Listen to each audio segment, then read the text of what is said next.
Oiê, seja bem-vindo a esse vídeo. Hoje a gente vai conversar sobre um livro que eu gosto muito, Cartas a um Jovem Terapeuta, do Contardo Caligares. E esse vídeo é especialmente para você que está pensando em cursar psicologia, psiquiatria, fazer um curso relacionado à psicanálise, enfim. Acho que vai ser um bate-papo bem legal. Se você não me conhece ainda, meu nome é Ana Luísa, eu sou médica, tô terminando a residência de psiquiatria e eu tô aqui para desmistificar a saúde mental. Então, se você gosta desse tema, já se inscreve aqui no canal, deixa o seu joinha e bora pro vídeo? Bom, esse livro foi recomendado pela minha psicóloga quando eu comecei a residência de psiquiatria. E acho que foi um livro que me acrescentou muito e trouxe muitas reflexões sobre a clínica, né? Sobre a prática, sobre atendimento, sobre a forma como eu me sentia com os pacientes também. Acho importante dizer, né, gente, que o Contardo, que é o autor desse livro, ele é psicanalista. Então é um livro que tem uma pegada bem psicanalítica. Eu não sou da psicanálise, tá? Eu não tenho nenhum tipo de formação em psicanálise. Mas eu gosto de ler livros de psicanalistas porque eu acho que eles escrevem muito bem, acho que eles esclarecem muitas coisas da forma como eles veem o mundo, assim. É uma coisa que me interessa de certa forma.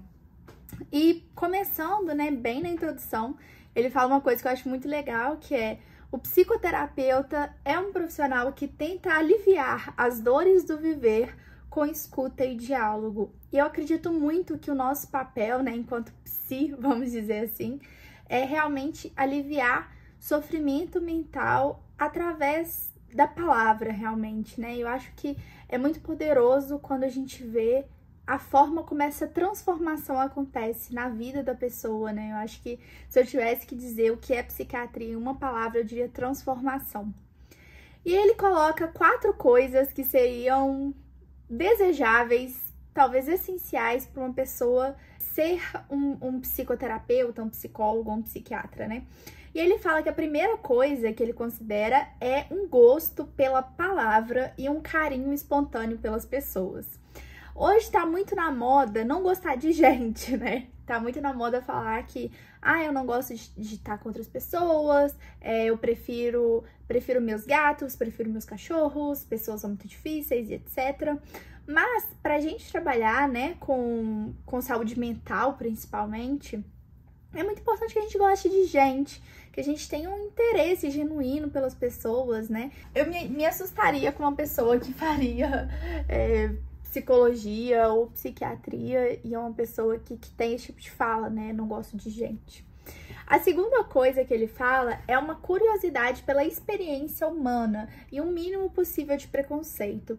E eu acho isso muito interessante, né? Porque quando a gente pensa na experiência humana, a gente fala de estar nessa postura de realmente ter curiosidade de como que a outra pessoa pensa, de como que ela age, como que é essa questão para ela. E a questão do preconceito eu também acho que é muito importante, porque é muito frequente na prática a gente ouvir frases como: ah, doutora, eu nunca contei isso pra ninguém, né? Eu nunca falei isso pra ninguém. E realmente a gente tá numa postura muito privilegiada, né? De ter acesso a pensamentos que essa pessoa pode nunca ter externalizado, ou talvez que ela nem se permita pensar sobre isso. Então, eu acho muito importante a gente ter essa curiosidade. Ele também fala, em terceiro lugar, de uma experiência, né? É importante que você tenha experiências de vida mesmo, que você tenha vivido coisas, que você esteja atento às suas próprias experiências, que você esteja atento às suas próprias questões, né? E em quarto lugar, o que eu acho mais interessante é que ele fala que é muito importante que a gente tenha uma dose de sofrimento psíquico.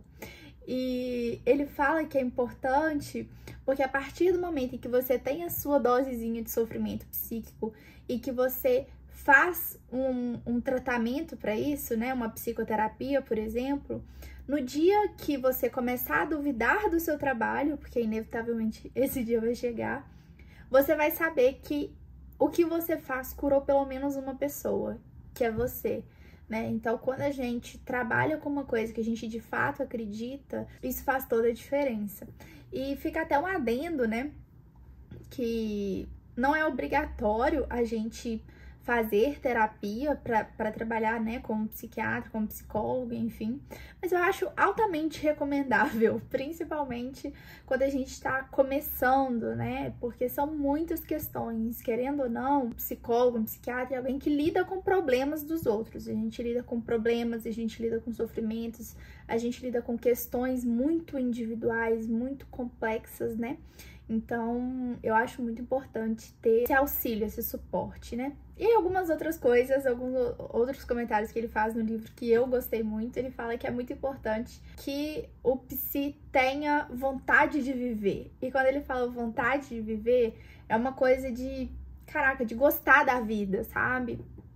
E eu acho importante realmente a gente ter essa sensação, porque muitas coisas que se dão no ambiente terapêutico não se dão no nível consciente, né? Então tem muitas coisas que a gente, sem perceber, transmite para o paciente, né? Para as pessoas, linguagem corporal, expressão. Então é muito importante que a gente esteja ciente disso também, né?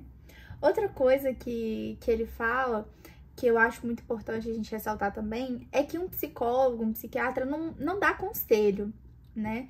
Não é nosso papel dizer para a pessoa o que ela deve ou não fazer.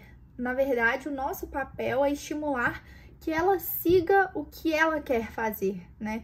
E muitas vezes o nosso desafio vai ser ajudar essa pessoa a entender o que ela quer. Não o que as outras pessoas querem dela, né? Mas o que ela especificamente quer.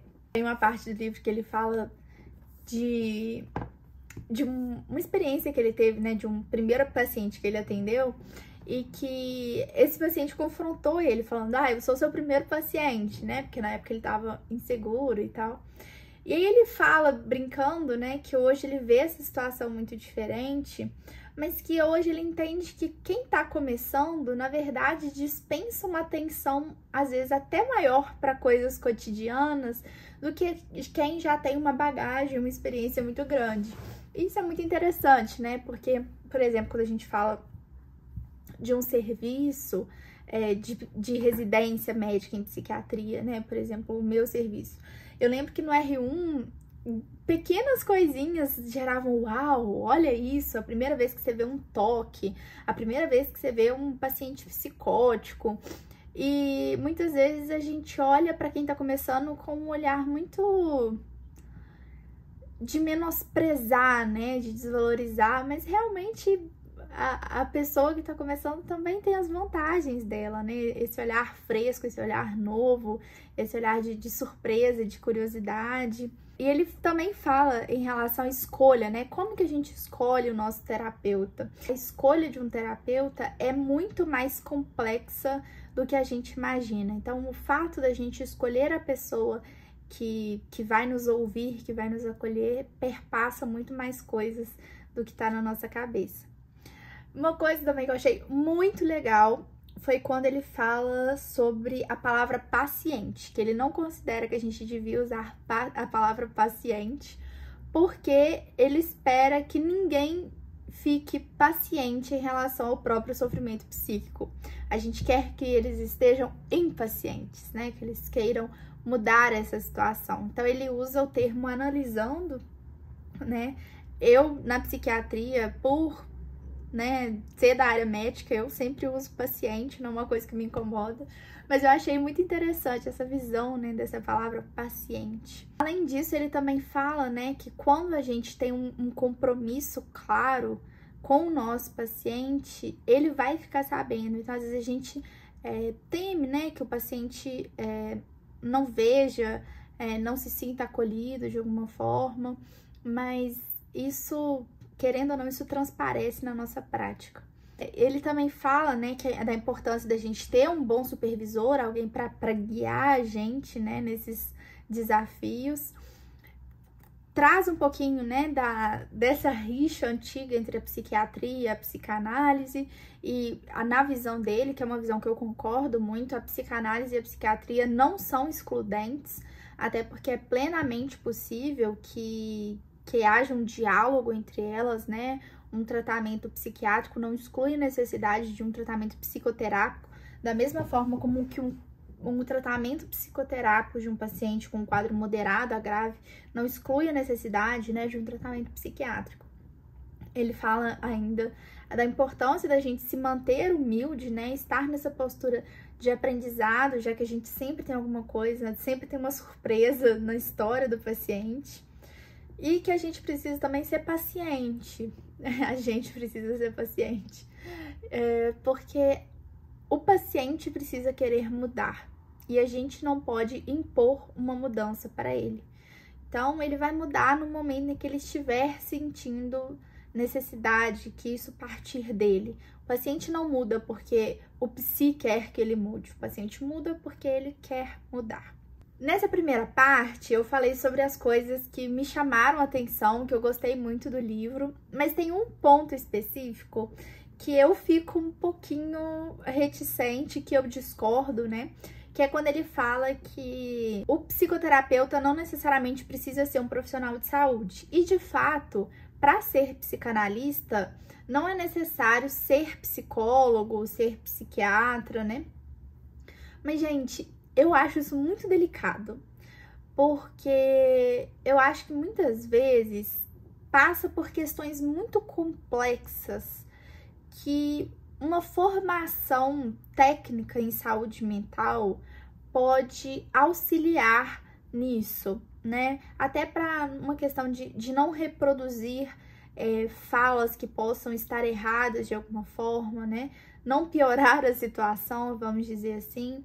Então, essa questão do psicoterapeuta não necessariamente ser um profissional de saúde, isso é uma coisa que eu, particularmente, não concordo muito. Mas, enfim, né? Tanto que aqui na minha cidade, por exemplo, em Juiz de Fora, a maior parte dos cursos de psicanálise que existem são para profissionais de saúde, sejam psicólogos ou psiquiatras, né? A maioria não são cursos abertos a toda a população, até porque por essa questão dessa particularidade mesmo de serem muitas vezes casos delicados de lidar, né? Enfim, depois você me conta no comentário o que você acha sobre isso também. Fica a dica desse livro, que eu acho que é um livro muito legal para quem tem interesse na área, se você já tá na área, se você tá pensando em entrar na área. E se você gostou desse vídeo, deixa seu joinha, se inscreve no canal e compartilha esse vídeo com alguém que possa gostar também. Tchau e até a próxima!